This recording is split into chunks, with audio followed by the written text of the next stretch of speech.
Hello, तो मैं ओमकार पहाड़ी और आज हम देख रहे हैं एक क्वेश्चन जिसमें लिखा है if the zeros of the polynomial x square plus p x plus q are double in value to the zeros of 2x square minus 5x minus 3, तो हमें फाइंड करने का है value of p by q. ठीक है, तो इसका हम आंसर करेंगे। तो हमको पहला पॉलिनोमियल क्या दे दिया है, हमको जो पहला जो क्वाड्रेटिक इक्वेशन है p बाय एक्स, अगर हम लोग उसको कंसीडर करते हैं तो वो हमारा x square plus p x plus Q है। हमको बोला है कि इसका जो जीरोस है, मतलब इसका जो रूट्स है, वो जो रूट्स है वो डबल है। वो डबल है किसके रूट्स के कंपैरेटिव में? इसके रूट्स में कंपैरेटिव। तो अगर हम लोग इसको p बाय वाई अगर एज्यूम करते तो हमारा जो दूसरा इक्वेशन है वो क्या है, हमारा 2x square minus 5x minus 3। ठीक है, तो इसमें बोला है कि इसका जो रूट्स है वो डबल है इसका रूट्स का कंपैरेटिव में। तो पहले हम इसका रूट्स निकाल डालते हैं। इसका रूट्स क्या रहेगा हमारा, तो ये है हमारा 2x square minus 5x minus 3 is equal to 0। तो अभी हम इसको स्प्लिटिंग द मिडल टर्म से करेंगे तो 3 2 6 होगा, 2 3 6 और 3 1 3। तो इसको हम ऐसा लिख सकते हैं 2x square minus 3x minus 2x minus 3 is equal to 0।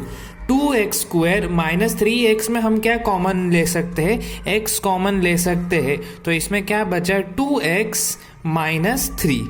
ठीक है, और इसमें क्या कॉमन ले सकते हैं, 2x माइनस 2x और माइनस 3 में कुछ कॉमन नहीं ले सकते, तो -1 बचा। तो इधर क्या बचा, 2x minus 3 is equal to 0। तो हमारे पास दो रूट क्या है, x minus 1 is equal to 0 और दूसरा क्या है हमारे पास 2x minus 3 is equal to 0।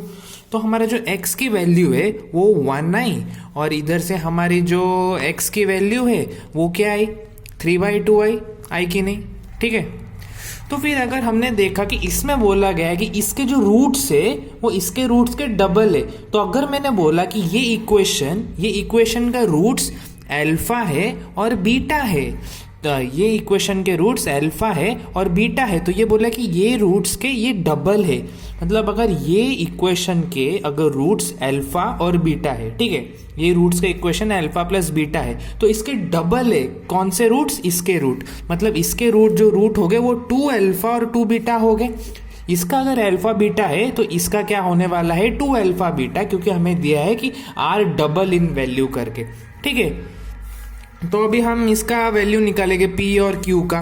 तो हमें क्या पता है कि अल्फा प्लस बीटा क्या रहता है हमारा, माइनस b बाय a रहता है हमारा। ठीक है, अल्फा प्लस बीटा। ठीक है, इधर हमारा अल्फा क्या है, इधर हमारा अल्फा 2 अल्फा है और इधर बीटा क्या है हमारा, इधर बीटा हमारे 2 बीटा है माइनस b बाय a। तो हमारा b क्या है, इधर b हमारा इधर p है, तो ये माइनस p और a क्या है हमारा x है। ठीक है, तो अभी 2 अल्फा प्लस 2 बीटा में से अगर हम 2 कॉमन निकाले तो अल्फा प्लस बीटा होता है।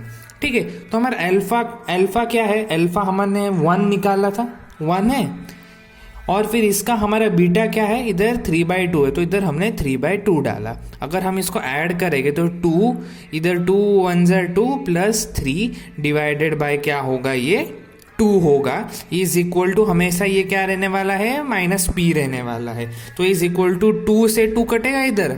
ठीक है, तो ये 5 is equal to minus p। तो हमारा p का वैल्यू क्या होगा, अगर p हमारा इस साइड आएगा और 5 हमारा उस साइड जाएगा तो p का वैल्यू क्या होने वाला है, p का वैल्यू 5 होने वाला है। p का वैल्यू निकाल दे तो q का वैल्यू को कुछ डिफिकल्टी है निकालने के लिए, बिल्कुल नहीं डिफिकल्टी है। ठीक है, तो p का वैल्यू निकाल दिया। अभी q का वैल्यू क्या है हमारा, तो हमको अल्फा बीटा क्या है हमारा, c बाय a है। तो इधर हमारा c क्या है, इधर c हमारा q है, और ठीक है, पर इधर हमारा अल्फा क्या है, इधर हमारा अल्फा 2 अल्फा है और हमारा बीटा इधर क्या है, 2 बीटा है, इज इक्वल टू क्या हुआ हमारा c बाय a, वो हमारा c क्या है, इधर q है। ठीक है, और a क्या है हमारा x स्क्वायर है, मतलब ये 1 ही है, तो q बाय 1 लिखोगे, q लिखो, कुछ फर्क नहीं पड़ता है। 2 अल्फा प्लस 2 बीटा क्या हो गया, 4 अल्फा बीटा हो गया। ठीक है, इज इक्वल टू q, तो 4 इधर है, तो हमारा अल्फा का वैल्यू क्या है हमारा 1 है, और हमारा जो बीटा का वैल्यू है वो क्या है, 3/2 है, 3/2 है। तो 2 1 2 2 2 4 और ये 3 2 6, तो q की वैल्यू क्या हो गई हमारी, 6 हो गई। तो मुझे लगता है कि अभी आपको ये क्वेश्चन का आंसर आ जाना चाहिए।